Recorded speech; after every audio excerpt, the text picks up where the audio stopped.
Hello everyone. In the last lecture, we had learned chapter industry, and in that part, we had learned about use your brain power and think about it. Okay, and now today we are going to learn the next part of this chapter. Okay, now the next part is there agro-based industries. India is prominently agrarian country. In India, a variety of agricultural products is available. तो India जो है हमारी एक agricultural country है। सबसे ज़्यादा agriculture वाला occupation India के अंदर किया जाता है और जिसकी वजह से जो एग्रीकल्चरल प्रोडक्ट्स हैं वो ज़्यादा से ज़्यादा हमारे कंट्री में अवेलेबल है। Different types of agro based industries have come up. अलग अलग तरह के एग्रो बेस्ड इंडस्ट्रीज़ जो है वो इंडिया के अंदर आ रहे हैं। In addition to these industries processing agricultural products have also developed. तो अलग अलग तरह के एग्रीकल्चरल प्रोडक्ट जो है वो डेवलप हुए हैं। This include the dairy industry. इसमें अगर हम इंक्लूड करें तो डेयरी इंडस्ट्री है, food processing industry, then food processing industry, fruit processing industry, jaggery making etcetera. तो ये सब एग्रीकल्चर के ऊपर बेस ऐसी इंडस्ट्रीज़ बनी हुई है। Industries depend on agricultural products have been established everywhere. तो हर जगह पे इस इंडस्ट्री के ऊपर बेस ऐसे प्रोडक्ट जो है वो हमें मिलते हैं। There has also some development of heavy industries like textile and sugar. और कुछ हेवी इंडस्ट्रीज़ भी उससे रिलेटेड आई हुई है, जैसे कि textile industry, sugar industry, like this. Industrial development. Okay, the establishment of industries in industrial development have an important role in the economic development of the country. If we see about the economical development of country, then industries have played very important role. Okay, सबसे important role industry के country की जो economic development है उसके लिए industries का role वहाँ पे बहुत ही बढ़िया होता है। Industrial development is essential for improving the standard of living and increase the per capita income of the citizens. The citizens of the country get employment opportunities and their lifestyle improves. तो जो citizens हैं है ना, they can improve their development, improve their economical condition and improve their lifestyle too by the industries. The per capita income of the country goes up and there is an increase in the export of finished products. तो per capita income country का बढ़ता है। तो जिस तरह से industries में कोई भी जो फिनिश प्रोडक्ट्स हैं वो बनने के बाद उसे एक्सपोर्ट किया जाता है, दूसरी कंट्री के अंदर भेजा जाता है, तो वो इनकम कंट्री को मिलता है। This result in an increase in the foreign exchange reserves for all these reasons. It is necessary to give fillip to industrialisation in the country. तो ये सारी चीज़ें देख करके हमें इंडस्ट्रीज़ यानी इंडिया के अंदर या हमारी कंट्री के अंदर इंडस्ट्री को और भी ज़्यादा डेवलप करना ज़रूरी है ताकि जिससे हमारी कंट्री और ज़्यादा डेवलप हो सके। The government establish industrial states to boost industrial development and increase the employment opportunity in the region. तो जिस रीजन में इंडस्ट्रीज़ वहाँ पे सेटअप करनी है, इंडस्ट्रीज़ वहाँ पे बिल्ड करनी है, तो गवर्नमेंट उसे सपोर्ट करती है ना, जिसकी वजह से एम्प्लॉयमेंट भी बढ़ता है। Industries have an important role in the economic development of a country की इकोनॉमिक डेवलपमेंट में जो इंडस्ट्रीज़ हैं उनका बहुत ही इम्पोर्टेंट ऐसा रोल होता है। Hence all countries take special efforts for promoting industrial development. तो सभी की सभी जो कंट्रीज़ है वो इंडस्ट्रियल डेवलपमेंट को ज़्यादा से ज़्यादा प्रमोट करती हैं, इंडस्ट्रियल डेवलपमेंट ज़्यादा से ज़्यादा हो इसकी तरफ ध्यान देती है ताकि उस कंट्री की प्रोग्रेस हो सके, वो कंट्री डेवलप कंट्रीज़ हो सकें। To establish this industrial states have been established. These states are given concessional rates for electricity, water and taxes. तो ये जो सारी इंडस्ट्रीज़ हैं उनके कॉन्सेशनल रेट से इलेक्ट्रिसिटी, वाटर या अदर टैक्सेस वहाँ पे दिए जाते हैं। Okay, Now we are seeing here some pictures. The first picture, that means figure 8.3 is showing jaggery making. Okay, जो गुड़ बनाते हैं, है ना, तो वो इंडस्ट्री यहाँ पे बताई गई है. Next figure 8.4 is showing oil press. Okay, तो यहाँ पे बुलक को इस तरह से घुमा करके ऑयल प्रेस वहाँ पे किया जाता है या ऑयल प्रोडक्शन किया जाता है. Next figure 8.5 fruit processing. Okay, तो ये फ्रूट प्रोसेसिंग इंडस्ट्री का पिक्चर हमें दिख रहा है. Next figure 8.6 is showing dal mill. Okay, दाल हमारे खाने के लिए जो होती है ना, दाल मेकिंग वहाँ पे बताया जा रहा है. Okay, now the next page is there, page number 56, and the point is there Maharashtra industrial development corporation MIDC. Okay, then on 1st August 1962 in Maharashtra, the state government established the Maharashtra Industrial Development Corporation and through it set up industries in every district of the state. तो हमारे state के अंदर, महाराष्ट्र के अंदर हर एक district में industries वहाँ पे आए, है ना. तो उसके लिए ये एक ऑर्गेनाइजेशन बनाई गई है जिसका नाम है Maharashtra industrial development corporation. In short हम उसे कहते हैं MIDC, जो 1 अगस्त 1962 में महाराष्ट्र में इस्टेब्लिश किया गया था. Okay, through this the decentralization of industries is expected throughout the state. तो पूरे स्टेट के अंदर कंट्रीज़ का डिसेंट्रलाइजेशन इसके ज़रिए किया जाता है, इस ऑर्गेनाइजेशन के ज़रिए किया जाता है. Like Maharashtra, other states have also established such corporation in these industrial states. Very often auxiliary industries have been established. In addition, employment opportunities have been made available to local people. In these industrial estates, various facilities necessary for industries have been made available. तो महाराष्ट्र में, जैसे कि महाराष्ट्र में या other state में corporations वहाँ पे establish किए जाते हैं इंडस्ट्रीज थ्रू. दूसरी helping industry, auxiliary industry means the helping industry, एक इंडस्ट्री को हेल्प करने वाली दूसरी इंडस्ट्री. ओके, इस तरह की इंडस्ट्रीज़ वहाँ पे बनती है. उसके साथ साथ में लोगों को अपॉर्चुनिटी मिलती है, जो लोकल पीपल है उनको वहाँ पे एम्प्लॉयमेंट मिलता है, काम मिलता है, अर्निंग करने का एक सोर्स बन जाता है.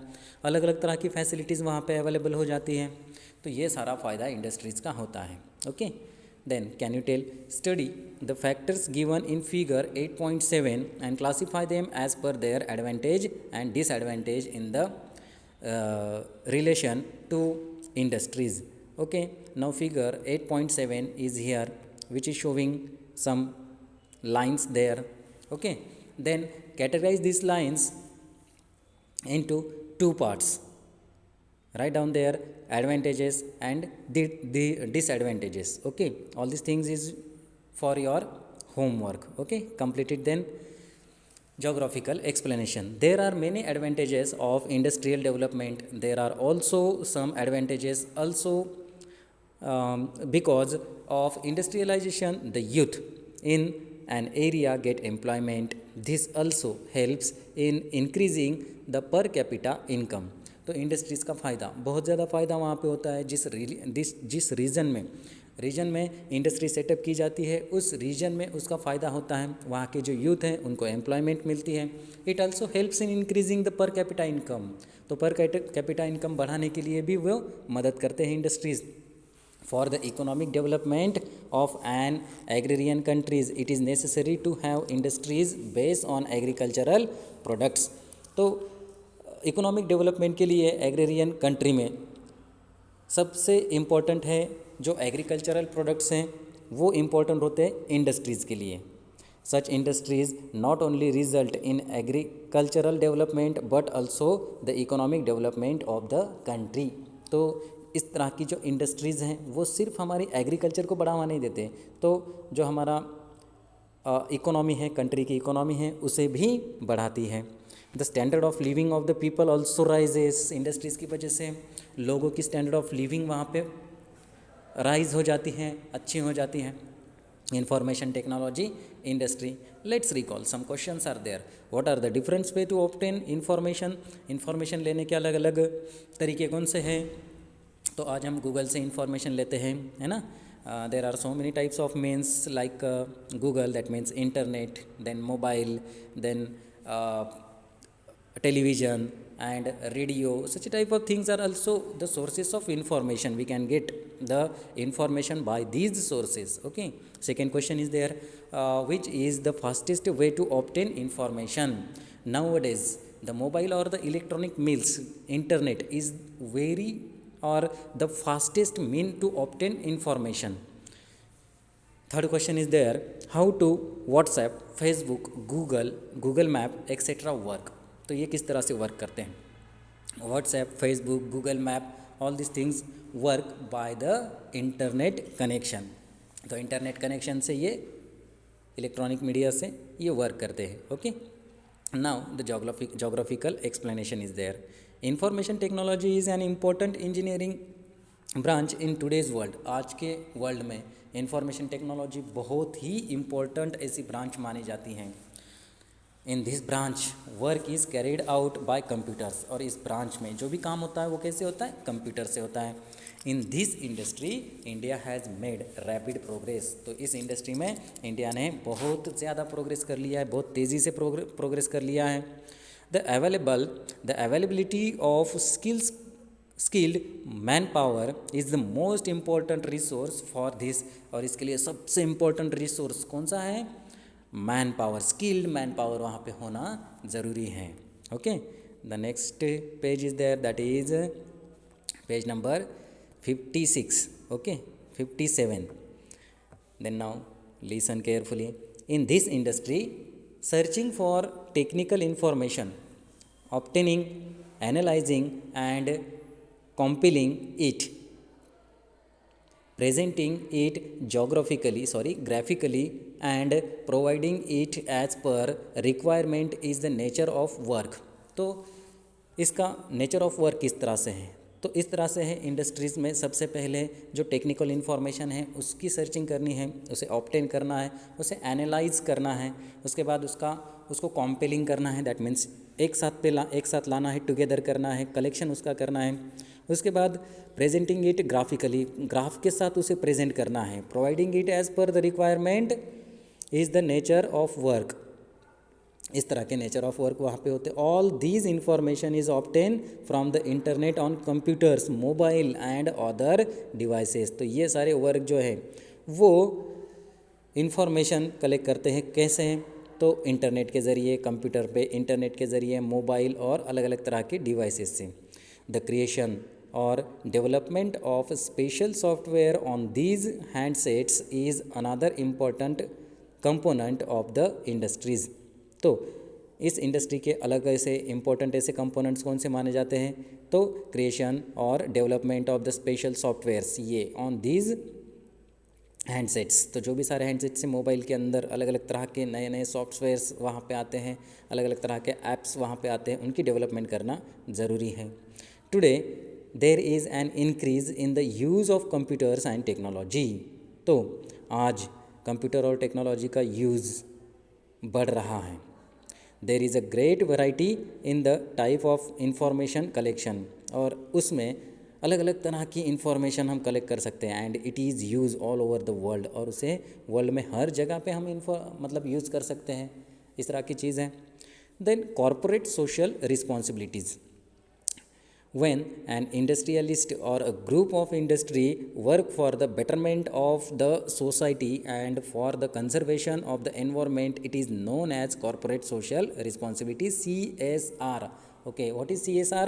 CSR means corporate social responsibility. And what is the responsibility? What is the CSR? When the industrialist or the group of industries work for the betterment of the society and the environment, it is CSR.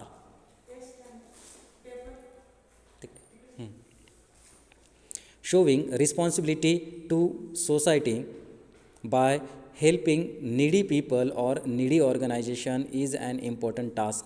तो जो भी needy people हैं, needy organizations हैं, उनके लिए बहुत ही important ऐसा task होता है, काम होता है. With these objectives, when an industry or a group of industries have made a profit of over 5 crores, they are expected to spend at least 2% of these profits on act benefit the society For this their assistance in the area below is expected. तो society के अंदर जो भी सारे assistance हैं वो यहाँ पे नीचे बताए गए हैं. The first is there the provision of educational facilities, provision of educational facilities. Second one, the provision of facilities related to health. And third one is there the employment of the village or region. And number fourth is there establishing center for the people like environmental development center, etc. There are tax rebate on the amount spent by the industry or group of industry on various schemes under corporate social responsibility. Okay, now the next part is there, that is think about it. Okay, talk about the interrelationship between human resource and industry. Interrelationship between human resource and industry. Human resource और industry, इसके बीच में inter relationship आपको बताना है. Okay, it is for your homework. The next part is there do you know, and after that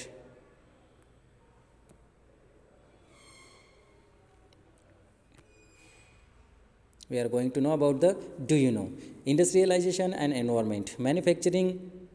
Manufacturing includes processing of raw material in order to obtain the finishing products. During the manufacture of the products, some harmful residual material and pollutant are also left behind. As the result, there is pollution of air, water, noise and land.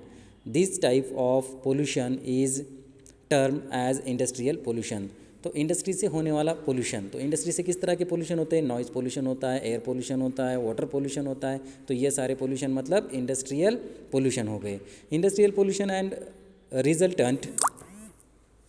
the resultant environment and the problem related to it are being seriously discussed at the international level. While deciding the location of industries along with the traditional factors, serious thought is being given to environmental factors to control the population caused by industries, proper disposal of sewage and harmful residuals and proper treatments of the pollutants should be done.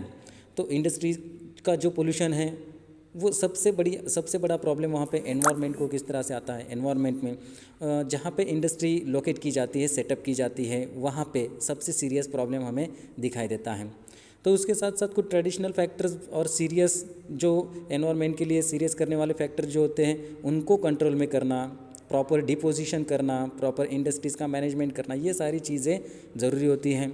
उससे pollution को कम किया जा सकता है.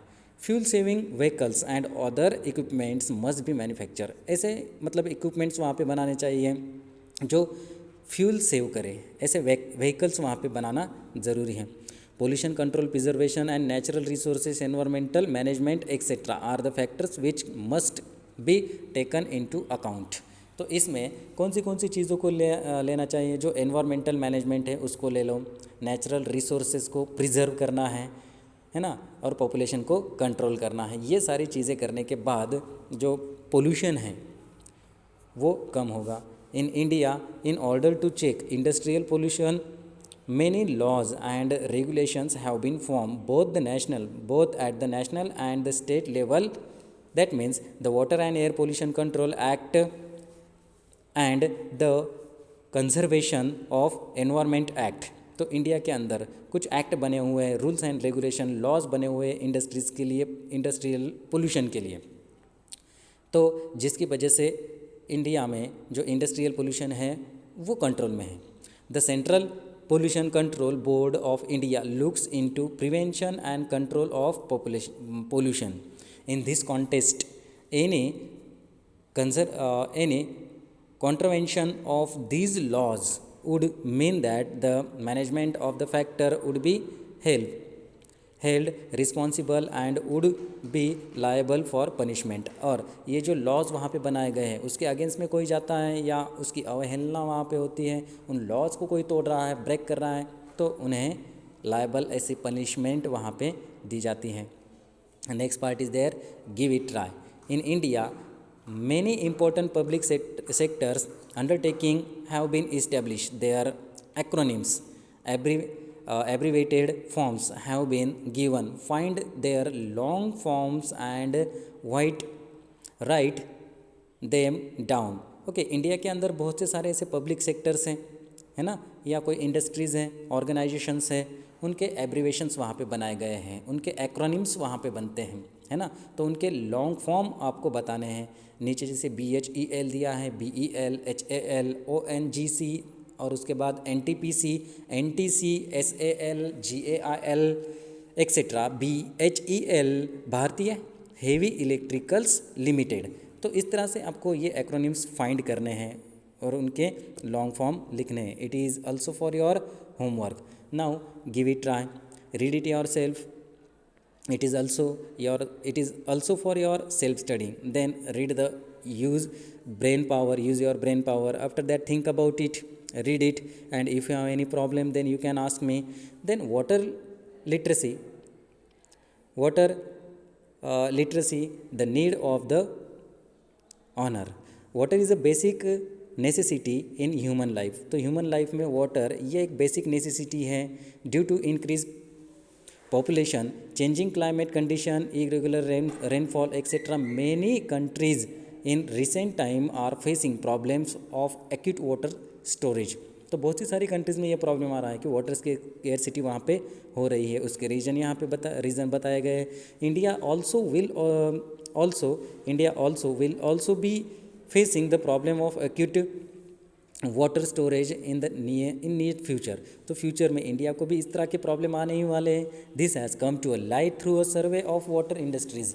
और water industry का survey करने के बाद ये सारी चीज़ें समझ में आ रही है. India is a country blessed with ample natural resources. The rivers of the India are rain fed. It is essential to check these flow of water and use it judiciously. Okay, तो India को bless मिला है, बहुत ज़्यादा natural resources India को मिले हैं, बहुत से सारे रिवर्स हैं जो रेनफॉल से फेड होते हैं. तो जिसकी वजह से हमें क्या करना है, it is essential to check this flow of water. इस फ्लो ऑफ वाटर को चेक करना है एंड उसका यूज़ कैसे करना है, जुडिशियसली उसका यूज़ करना है. Small check dams, then canals, recharging our underground reservoirs, then reusing water, reducing water pollution, then treating wastewater from industries and reduce them, etc. reusing them, etc. all are methods of proper water management. water management करनी तो क्या करना है, dam, canal, researching underground reservoirs और reusing water, reducing water pollution, water का pollution वहाँ पे कम होना चाहिए. ट्रीटिंग वेस्ट वाटर जो है उसके साथ अच्छी तरह से ट्रीट करना है, मतलब उसका रीयूज़ हो सके, उसका प्यूरिफिकेशन हो सके, ये सारी चीज़ें देखनी है. Okay, while using the water for our personal needs we need to take care not to waste water and to use minimum possible water. even these small steps will help in overcoming the problem of water storage. Public awareness on water management is the need of the hour. Okay, तो personal need जो है हमारी water की, जिस तरह से need है उसी तरह से वाटर यूज़ करना है. उसका वेस्ट कम से कम उसे वेस्ट करना है और वाटर को कम से कम यूज़ करना है. जब ज़रूरत है तभी उसका यूज़ करना है और जितनी ज़रूरत है उतना ही यूज़ करना है. और छोटे छोटे स्टेप्स लेकर के हम वाटर के इस प्रॉब्लम को मतलब सॉल्व कर सकते हैं, वाटर स्टोरेज को बढ़ा सकते हैं. और पब्लिक अवेयरनेस ये भी बहुत ज़्यादा ज़रूरी है. लोगों को अगर एक बार पता चल जाता है वाटर की इम्पोर्टेंट और उसके बाद उसे किस तरह से कंजर्व करना है तो वाटर कंजर्वेशन अच्छी तरह से होगा. Now the next point is there, that is give it a try. Okay, now some questions are there and you should have to solve yourself it. If you have any problem then you can ask me. It is also for your homework. Okay, by this way we have completed this chapter. I hope that you have understood all the parts of this chapter. Now I will give the exercise on your group. Complete it as possible, as early as possible. Okay, bye, take care.